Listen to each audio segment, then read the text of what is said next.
The following story is purely fictional and intended for entertainment only. It does not promote any real-life behavior. Viewers under 18 should not watch.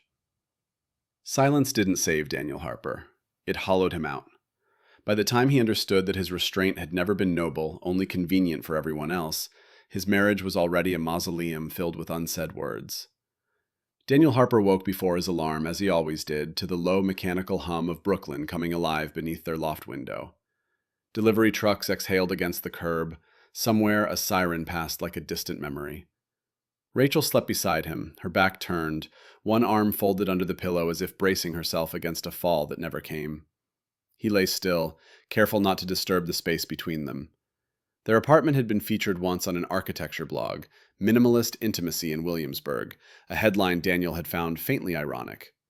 Exposed brick, pale oak floors, concrete counters. Everything had a place. Everything made sense. It was the kind of home that suggested two adults who communicated efficiently, fucked regularly, and disagreed politely.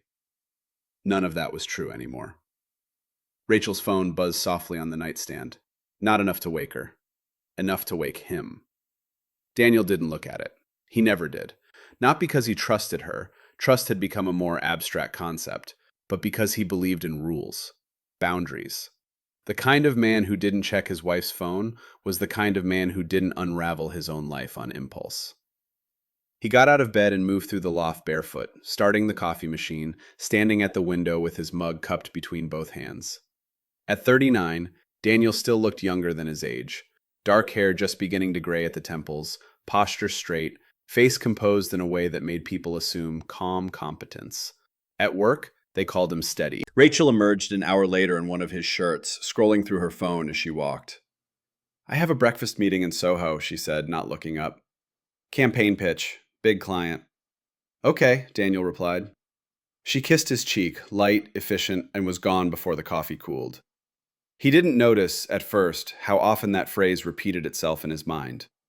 Okay. At the firm, Daniel spent the morning revising plans for a mixed-use development in Queens. Glass, steel, community space, structures designed to hold weight. Around noon, his assistant forwarded him an email that hadn't been meant for him. Rachel copied accidentally, then unsent too late. "Last night was a mistake we shouldn't repeat. Unless you want to." The sender's name? Evan Cole. Daniel stared at the screen, rereading the sentence not for clarity, but for permission to feel something. Shock didn't come.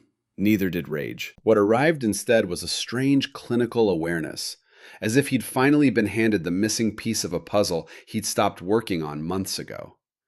He closed the email, finished his revisions, went home at 6. Rachel was already there, makeup still perfect, voice animated as she talked about branding strategies and narrative alignment while reheating leftovers. Daniel nodded at the right moments, asked the right questions, played the role he'd mastered. That night, lying beside her again, he listened to her breathing slow and even. His chest felt tight, but he told himself it was temporary. That silence was dignity, that confrontation was chaos. He believed deeply that if he said nothing, the pain would pass. He didn't yet understand that pain ignored does not fade. It waits. The first thing Daniel noticed was not a message, not a name, not even a confession disguised as carelessness. It was a calendar entry. Tuesday, 7:30 in the evening. No description, no emoji, no context. Just the letter, floating in the shared digital calendar they had once synced as a gesture of intimacy and efficiency. Daniel saw it while scheduling a site visit, his cursor hovering as if the letter itself might explain what it meant if he waited long enough. He didn't ask. Instead, he clicked backward. Weeks. Months. E. Dinner. E. Late meeting.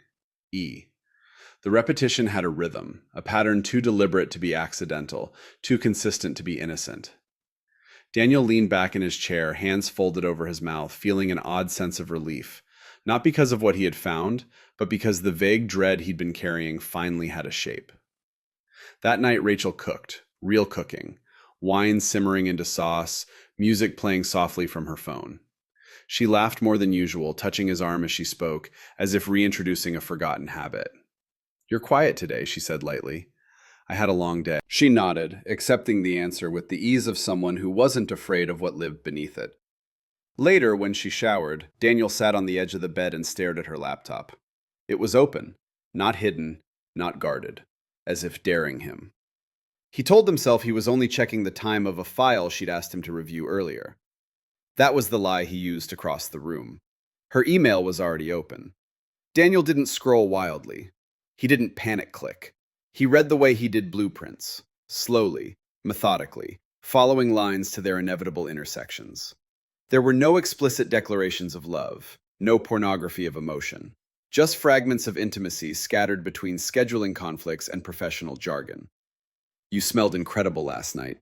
I keep thinking about that look you gave me. Next time, no interruptions.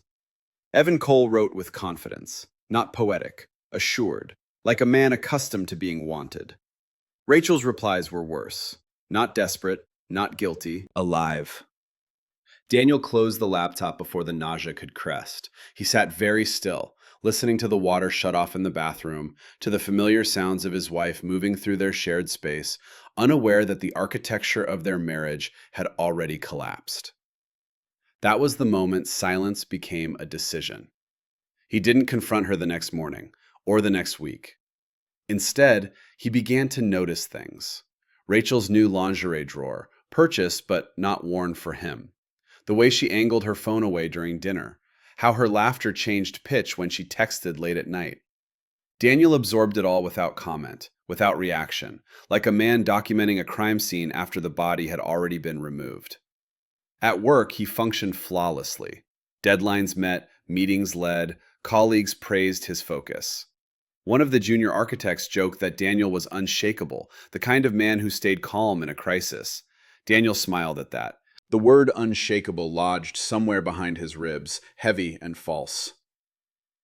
At home, Rachel grew bolder in her absence. She traveled more. Conferences, client dinners, always plausible, always reasonable. She kissed him goodbye like a woman who believed she was still good. Sometimes Daniel imagined confronting her, rehearsed versions where he laid out the evidence with surgical precision. Other times, he imagined saying nothing forever, letting the truth rot quietly until it lost its power. He chose the latter because it required less risk. Silence allowed him to keep the illusion of control. But the cost appeared in small, almost invisible ways. He stopped going to the gym. His sleep fractured. Food tasted like texture without flavor. In the mirror, his face looked thinner, sharper, as if something essential were being carved away from the inside. One night, lying awake beside Rachel, he felt her roll toward him, her leg brushing his. His body reacted automatically, muscle memory outpacing desire. She pressed closer, warm and familiar, and for a brief moment, he considered letting himself believe the lie again. Then her phone lit up on the nightstand. Daniel didn't need to read the message to know who it was from. Rachel reached for the phone too quickly, murmured an apology, turned away. The moment passed, leaving behind something colder than anger. Daniel stared at the ceiling, a single thought looping with quiet brutality. She is choosing him every time I say nothing. Weeks turned into months. Silence didn't protect him, it erased him. He stopped sharing his thoughts, stopped initiating touch. When Rachel noticed, she framed it as stress, as age, as something manageable. She suggested therapy once, casually, as if it were a productivity tool. Daniel almost laughed. In private, he began keeping a file on his phone. Dates, times, observations. Not evidence for divorce, he wasn't there yet, but proof for himself. Proof that he wasn't imagining it. Proof that his pain had a source. Still, he said nothing. Friends praised his composure. His sister told him he seemed centered. Even his therapist, yes, he eventually went alone, admired his restraint. "You're handling this with remarkable maturity," she said, after he described the situation without naming it. Not reacting impulsively can be a form of strength. Daniel nodded. But strength, he was learning, could be indistinguishable from surrender. Each unspoken word took something from him. His appetite, his voice, his sense of being a participant in his own life. He began to feel like a guest in his marriage, moving carefully through rooms that no longer belonged to him. The silence did not keep the peace, it metastasized. By the time Daniel realized that his quiet was not dignity but disappearance, the man he had been before, the one who believed love could survive unexamined, was already gone. And Rachel, glowing with secrets, hadn't noticed his absence at all. Rachel stopped pretending to be careful. That was the first thing Daniel understood. Not consciously, not all at once, but as a slow accumulation of moments that no longer bothered to disguise themselves. The affair, whatever shape it had once taken in shadows and euphemisms, began to occupy space. It breathed openly in their apartment, stretched its limbs across their shared routines, made itself comfortable. She stayed out later, not apologetically, decisively. She dressed differently, not provocatively, intentionally. She smiled more, not at him, through him. And Daniel let it happen. From the outside, his life looked enviably intact. He still arrived early at the firm, still spoke calmly in meetings, still listened more than he talked. His reputation grew. A partner pulled him aside one afternoon and said, with genuine admiration, "You've got an incredible temperament, Daniel. Nothing rattles you." Daniel thanked him. He had learned that gratitude was easier than correction. Rachel's friends adored him. At dinner parties, when she slipped away to take calls on the balcony, they leaned toward Daniel with wine-softened sincerity. "You're so patient," one of them said once. "She's lucky to have you," said another. "I don't know how you stay so calm," a third added, laughing. "If my husband were that composed, I'd never leave him." Daniel smiled at that too. No one asked what patience cost. No one noticed that calm, when overused, could become a form of anesthesia. Rachel no longer hid Evan's name. She spoke it casually, woven into anecdotes about work.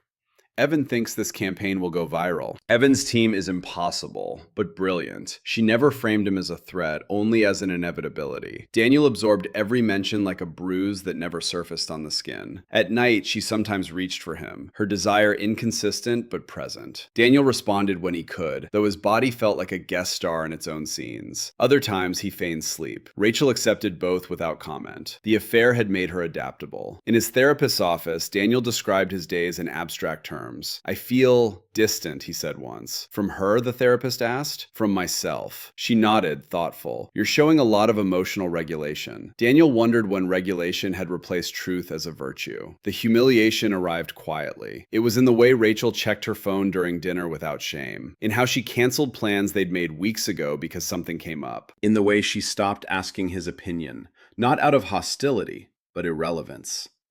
He wasn't being punished. He was being bypassed. Daniel began to feel like a neutral object in his own marriage, a reliable fixture, like the couch or the coffee table, useful, unthreatening, easy to move around. Once, in a rare moment of impulse, he almost said something. They were brushing their teeth side by side, mirror-fogged, domestic and intimate in the way that once meant safety. Rachel glanced at him, smiled faintly, and said, "You've been really understanding lately." Understanding. The word pressed against his throat, sharp and unwelcome. He could have asked, understanding of what? He could have said, "I know." He could have ended it right there, toothpaste dripping, truth spilling in a place that had once held vows. Instead, he nodded. "Just trying to be supportive," he said. The lie settled easily on his tongue. That night, he dreamed he was walking through a city made entirely of glass, buildings transparent, streets visible from above. Everyone else moved freely, speaking, touching, colliding. Daniel walked silently, his footsteps making no sound, his mouth opening without producing words. When he woke, his chest hurt as if he'd been screaming. The fracture inside him deepened. He began to separate himself into compartments. The man at work, the husband at home, the observer who took notes on his phone late at night, documenting betrayals as if they belonged to someone else. October 12th. She stayed out until 2:17 a.m. Said she lost track of time. October 19th. New perfume. Not the one she wears for me. October 27th. Evan liked her photo within seconds. She smiled at the screen. Writing it down didn't make it hurt less. It made it real. Rachel, emboldened by his stillness, grew careless. She took calls in the apartment now, her voice lowered but not hidden. Daniel listened from the bedroom, from the kitchen, from the quiet space between words. I miss you too, she whispered once. Daniel sat on the couch, hands folded, heart pounding not with jealousy but with something colder: erasure. Friends continued to praise him. His sister told him on the phone, "You've always been the strong one." Even Rachel, in moments of self awareness, framed his silence as a gift. "You don't make things harder," she said one evening, almost tenderly. "I appreciate that." Daniel looked at her then, really looked. At the woman who had once cried in his arms when her career stalled, who had sworn fidelity in a courthouse ceremony because it felt more honest than spectacle, who now spoke of gratitude as if it were a substitute for accountability. Something in him shifted. Not outwardly, not yet. But inside, the fracture spread. His thoughts grew sharper, more intrusive. He imagined smashing the calm everyone admired. He imagined shouting, breaking, forcing her to see him again, not as a fixture, not as a convenience, but as a man bleeding in plain sight. He didn't act on it. Silence still felt safer than becoming someone people would label difficult, emotional, uncontrolled. But safety had become indistinguishable from self-betrayal. Daniel understood, dimly, that the world loved his maturity because it cost them nothing. His restraint made things easier, for Rachel, for their friends, for the image of a marriage that could still be spoken of without discomfort. Only he paid the price. And as the days passed, living beside betrayal, he began to fear not losing Rachel, but losing the last remaining proof that he mattered at all. The silence had not broken yet, but it was no longer empty. It was full of pressure. And pressure, he knew from years of designing structures, always finds a way out. The body noticed what the mind refused to name. Daniel began waking with his jaw clenched so tightly it ached to open his mouth. Headaches bloomed behind his eyes in the late afternoons, dull and persistent, like a warning he kept ignoring. Food sat heavy in his stomach. Coffee no longer sharpened him. It merely kept him upright. At first, he treated the symptoms the way he treated everything else, methodically. Ibuprofen in the morning, chamomile tea at night. He downloaded a sleep app that tracked his rest with unforgiving honesty.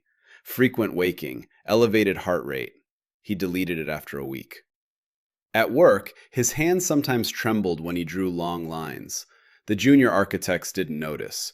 Or maybe they did and chose the same courtesy everyone else afforded him: silence. One afternoon, standing in the subway, the heat pressing in from all sides, Daniel felt the sudden, terrifying certainty that he might faint. His vision narrowed, the sounds blurred. He stepped off at the next stop and sat on a bench, breathing carefully, counting tiles on the opposite wall until the world steadied. A panic attack, the therapist would later call it. At the time, Daniel thought only this: my body is betraying me too. Rachel didn't see any of it, or if she did, she translated it into something manageable. "You've been working too much," she said one evening, scrolling through her phone as she spoke. "You should take some time off." He nodded. She suggested a weekend away once, upstate, somewhere quiet. The idea lodged painfully in his chest, not as hope, but as memory.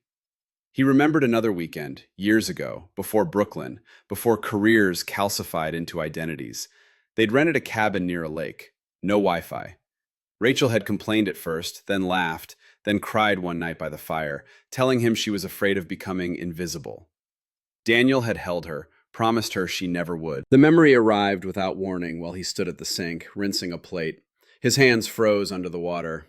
Invisible. The word echoed, reshaping itself. At night, sleep abandoned him. When it came, it brought dreams dense with the past. Rachel's laugh in their first apartment, her hand on his chest during a movie, tracing absent-minded circles. Their early fights, real ones, loud ones, followed by apologies that felt earned because they'd been fought for. In the present, conflict had become extinct. They spoke politely, efficiently, like coworkers who had learned how not to provoke each other. Once, in a moment of misplaced courage, Daniel suggested they have dinner together without phones. Rachel blinked, surprised. "Sure," she said. "That's nice." She lasted 11 minutes before glancing down. The silence afterward was worse than an argument would have been. It wasn't charged, it was vacant. Daniel felt himself folding inward, piece by piece, like a structure designed to collapse gracefully rather than resist. His therapist asked him gently, "What would happen if you expressed anger?" Daniel stared at the carpet. "I don't know how," he said finally. That night, he vomited without warning. Nothing dramatic, no pain, just the body ejecting something it could no longer hold. Rachel hovered in the doorway, concerned but distant. "Do you need to see a doctor?" "I'm fine," he said automatically. The lie cost him more energy than the truth would have. He started skipping meals, lost weight without trying. His suits hung looser on his frame. A colleague asked if he'd been sick. Daniel smiled and said he was cutting back. Cutting back on what? He didn't know. Himself, maybe. One morning, while searching for a pair of socks, he found an old photo buried in a drawer.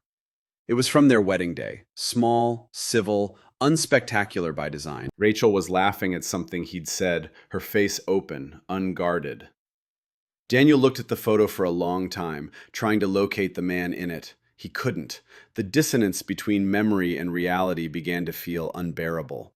Each recollection sharpened the present by contrast, turning nostalgia into a form of self-harm.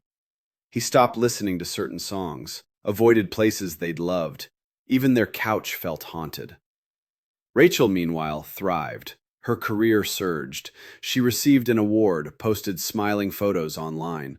Evan appeared more frequently in comments, then in tagged photos, group shots at industry events, plausible deniability baked into every pixel. Daniel watched the likes accumulate like witnesses applauding something they didn't know they were complicit in. Friends sent congratulatory messages. "So proud of you both. Power couple." Daniel closed his laptop and lay on the floor, staring at the ceiling until his chest tightened and breathing became work again. The cost of silence was no longer abstract. It lived in his muscles, in his gut, in the way his thoughts circled without rest. It was in the dull roar beneath his skin, the unexpressed rage pressing outward with nowhere to go. One evening, while Rachel was out, client dinner, she'd said, Daniel stood in the bathroom and studied his reflection. His eyes looked unfamiliar, too sharp, too hollow. He placed a hand over his sternum, feeling his heart hammer against bone. "I'm still here," he said out loud. The sound of his own voice startled him. The realization came quietly but decisively. If he continued like this, something irreversible would happen. Not a dramatic collapse, not a public breakdown, something worse. He would disappear completely. Silence had demanded too much. His body had begun to refuse payment. For the first time since the discovery, Daniel allowed himself a forbidden thought, not of forgiveness, not of endurance, but of confrontation, of noise, of damage that moved outward instead of inward. The idea terrified him. It also felt like oxygen. Daniel met Evan Cole in a place where silence could no longer protect him. It was a Thursday evening in Manhattan, the kind engineered for visibility. A rooftop fundraiser in Soho, string lights, curated playlists, drinks named after causes. Daniel hadn't planned to be there. One of the firm's clients had insisted. "You should come," she'd said. "Good exposure, good people." Rachel had encouraged it too, unusually eager. "It'll be good for you," she said, smoothing her dress in the mirror. "You've been hiding lately." Hiding. The word landed harder than she knew. The rooftop buzzed with laughter and glassware. Daniel stood near the bar, nursing a drink he didn't want, watching Rachel move through the crowd with practiced ease. She was radiant tonight, confident, animated, fully herself in a way she no longer was at home. Then he saw Evan. He recognized him instantly, though they'd never met. Evan Cole had a presence that announced itself. Tall, well-dressed, smiling like someone accustomed to attention. He leaned close to Rachel as she spoke, his hand resting lightly at the small of her back, not intimate enough to scandalize, not distant enough to be innocent. Something in Daniel's chest cracked open. Rachel laughed at something Evan said, her head tilting in that familiar way Daniel remembered from years ago. The gesture was small, unconscious. It undid him. A woman beside Daniel followed his gaze. "Oh, Evan?" she said casually. "He's brilliant. A bit of a mess romantically, but who isn't?" Daniel swallowed. "You know him?" She shrugged. "Everyone does." The phrase echoed.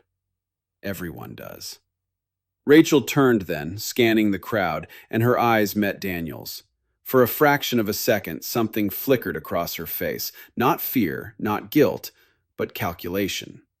She smiled and gestured for him to come over. Daniel walked toward them, each step heavy, deliberate. "Daniel," Rachel said brightly, "this is Evan. Evan, my husband." The word husband sounded ornamental. Evan extended his hand without hesitation. "I've heard a lot about you." Daniel took it. Evan's grip was firm, confident. The handshake lingered half a beat too long. "Likewise," Daniel said. They stood there, the three of them, a tableau of civility. Evan spoke easily about campaigns and metrics, about creativity under pressure. Rachel listened, engaged, glowing. Daniel watched the way Evan looked at her, not with secrecy, but ownership thinly veiled as admiration. No one was hiding. That was the moment. Not the discovery, not the months of silence, not the slow erosion of his body. This, standing in public, introduced politely to the man who had been living inside his marriage, while he himself had been applauded for restraint. Rage didn't explode. It surged. Hot, fast, undeniable. Daniel felt it in his throat, his hands, his jaw unlocking for the first time in months. The noise around him dimmed, replaced by a single relentless thought. I am here, and I am not invisible. Evan said something about grabbing another drink. Rachel nodded, distracted. Daniel watched them move together toward the bar, their bodies angled toward each other, synchronized in a way that spoke of familiarity. Silence, suddenly, was impossible. Daniel followed. "Rachel," he said. She turned, eyebrows lifting slightly. "Yeah? Can we talk? Now?" Something in his voice cut through the ambient cheer. Evan paused. Rachel hesitated, just a second too long. "Sure," she said. "Excuse us." They stepped aside, near the edge of the rooftop, the city stretching out behind them in sharp lines of light and steel. Wind tugged at Rachel's dress. "What's wrong?" she asked, still performing concern. Daniel looked at her, really looked, and felt something finally snap. "Don't," he said. "Don't do that." Her smile faltered. "Do what? Pretend you don't know." Her eyes flicked toward Evan, then back. "Daniel, this isn't the place." "It became the place when you brought him into it," he said, his voice low but shaking now. "When you introduced him to me like he was a colleague, like I was a stranger." Her face tightened. "You're making a scene." The words hit him like a dare. "A scene?" he repeated, incredulous. "I've been silent for months. I've watched you disappear into someone else and told myself it was maturity, strength. Do you know what that's done to me?" Rachel crossed her arms, defensive. "You never said anything."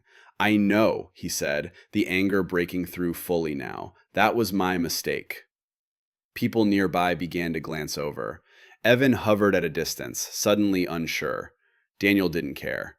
"I know about the emails," he continued, "the calendar entries, the lies you stopped trying to hide. I know his name. I know how you look at him." Rachel's face drained of color. "This is not the time," she hissed. "There was never going to be a time you chose," Daniel said. "So I'm choosing." The words felt like fire leaving his mouth. His heart pounded, but for the first time in months, the pressure was moving outward. Rachel shook her head, eyes flashing with anger and fear.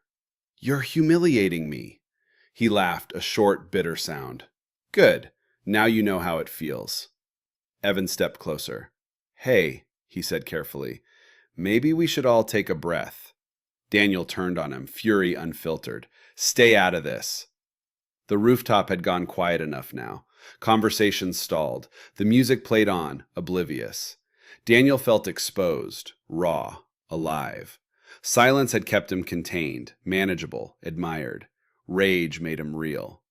Rachel stared at him, truly seeing him perhaps for the first time in a year, not as a patient husband, not as a background figure, but as a man who had reached the end of endurance. "This isn't over," he said quietly. "Not anymore." He walked away before she could respond, before anyone could soften the moment with apologies or excuses.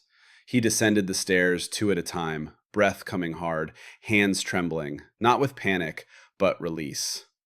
Outside, the city roared back into focus. Daniel stood on the sidewalk, chest heaving, the night air sharp against his skin. He hadn't solved anything, but he had crossed a line he could never uncross. Silence was gone, and with its disappearance came something terrifying and necessary. The certainty that whatever came next would be loud, painful, and finally honest. Rachel came home after midnight. Daniel was waiting. He hadn't turned on many lights, just the one over the kitchen table, harsh and unforgiving. The apartment felt smaller like this, corners sharpened by shadow. He sat with his jacket still on, keys placed neatly in front of him, posture straight in a way that was no longer about control, but containment.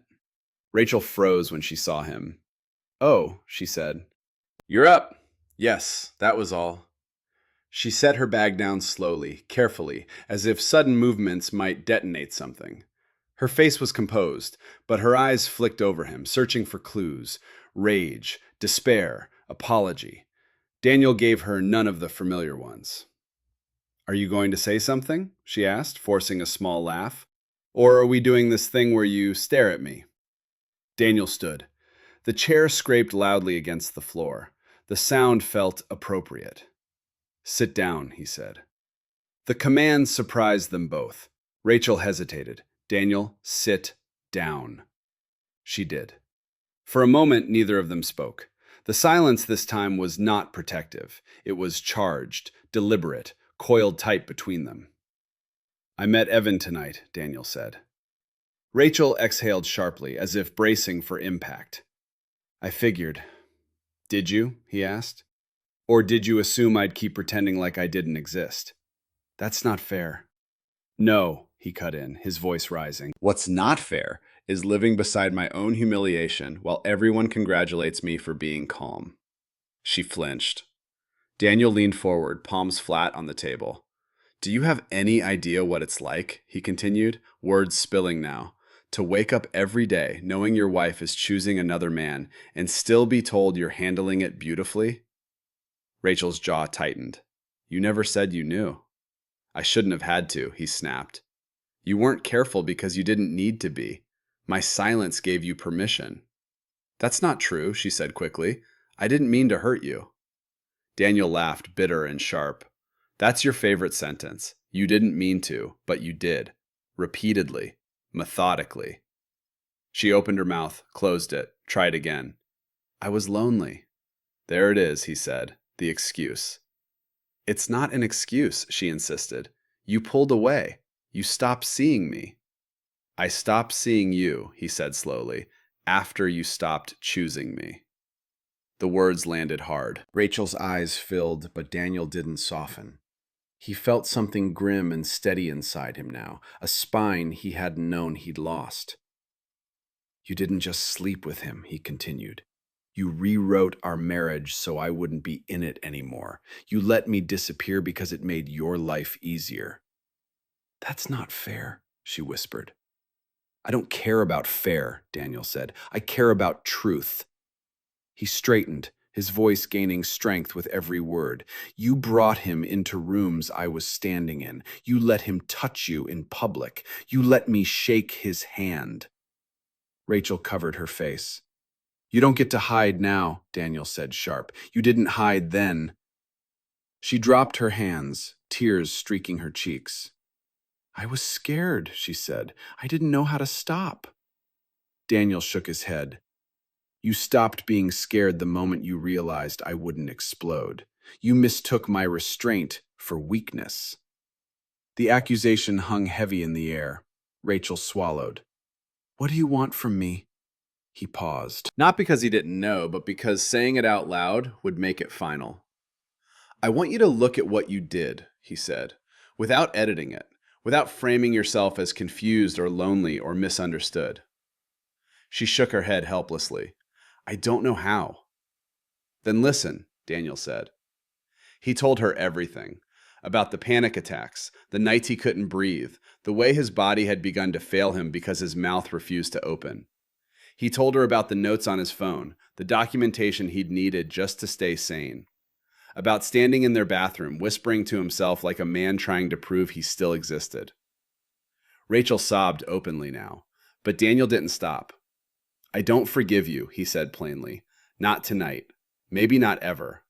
And I'm done pretending that forgiveness is something you deserve just because you're crying." Her head snapped up, Fear finally broke through the guilt. "You're leaving me," she said. Daniel held her gaze. "I'm leaving the silence," he replied. "What happens to us after that depends on whether you're willing to face what you destroyed, without expecting me to save you from the consequences." The words stripped the room bare. Rachel nodded slowly, broken. "I didn't think you'd ever get angry." Daniel exhaled, something like relief moving through him. "I didn't either," he said. "But it turns out anger is what kept me alive." He picked up his keys. Rachel reached for him instinctively, then stopped herself, her hand hovering uselessly in the air. Daniel walked to the door. Behind him, the woman who had once been his wife sat alone at the table, finally without excuses, finally without the shelter of his silence. For the first time, Daniel didn't feel empty. He felt scorched and free. Rachel learned quickly that exposure was louder than confession. Daniel moved out the next morning with only what he needed: clothes, his laptop, the notebook he hadn't touched in years. He didn't announce it on social media. He didn't send a mass explanation. He let absence do what silence never had: force recognition. Within days, the world adjusted. Rachel's didn't. The first consequence arrived at work. Evan stopped replying. Not dramatically, not with an argument or apology, just distance. Meetings rescheduled, messages left unread. When she finally cornered him in the hallway outside a conference room, he looked at her with something like regret, but not responsibility.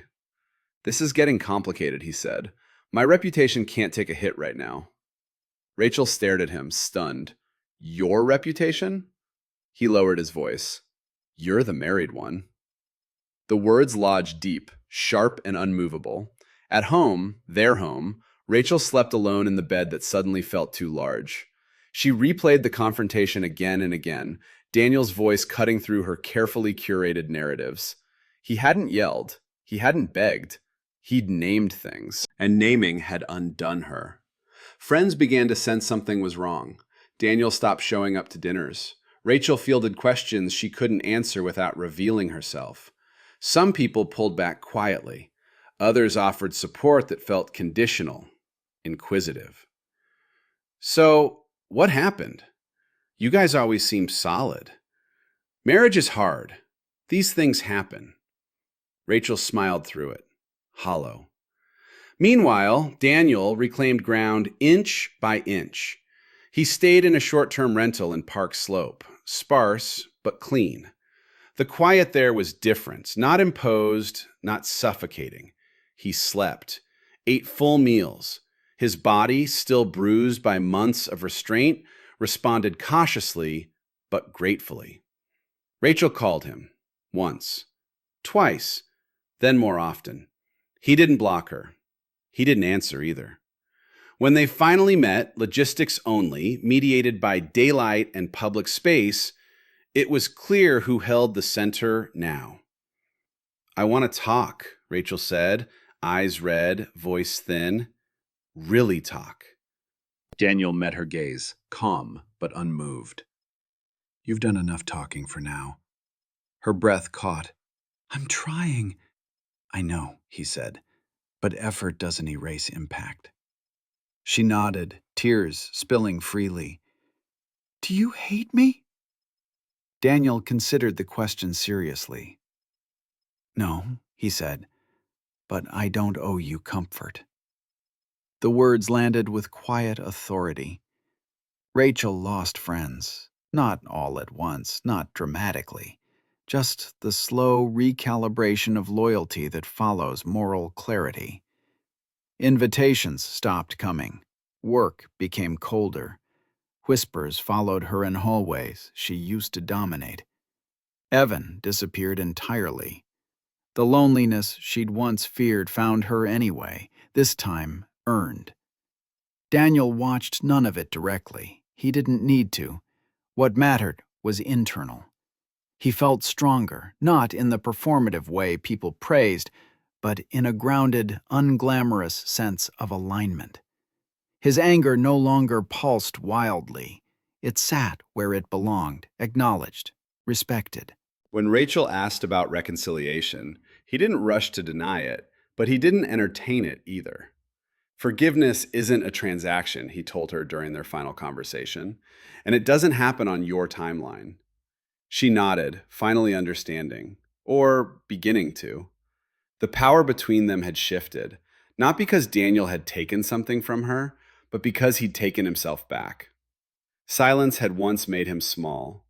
Speech had made him sovereign.